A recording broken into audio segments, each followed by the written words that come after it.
Мене, наприклад, непокоїть, що зараз ми маємо зупинити європейську і євроатлантичну інтеграцію для того, щоб знову піти на референдум. Народ визначився. Народ зараз має більше половини підтримки НАТО і майже 2/3 підтримки ЄС. Я вважаю, що це свідоме відтягування нашої дороги по поверненню нашого народу до родини європейських народів. І хочу повідомити, що референдум все рівно буде. І президент не проти референдуму.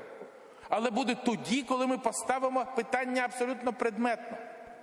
Бо вступ до ЄСу неможливий без референдуму, якщо хтось цього не знав. Але спочатку подається application form, спочатку подається заявка на вступ, тоді, коли ми відповідаємо критеріям.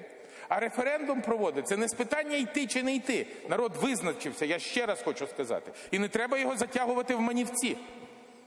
Бо це є путінський сценарій.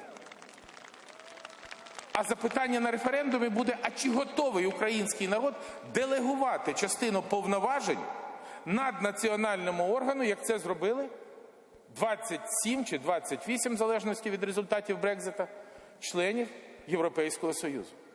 Бо Україна, будучи членом Європейського Союзу, делегує частину повноважень.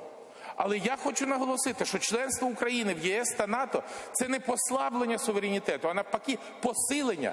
Це гарантії незалежності нашої держави. І, на моє тверде переконання, я не маю жодного сумніву, що український народ за це під час того референдуму проголосує.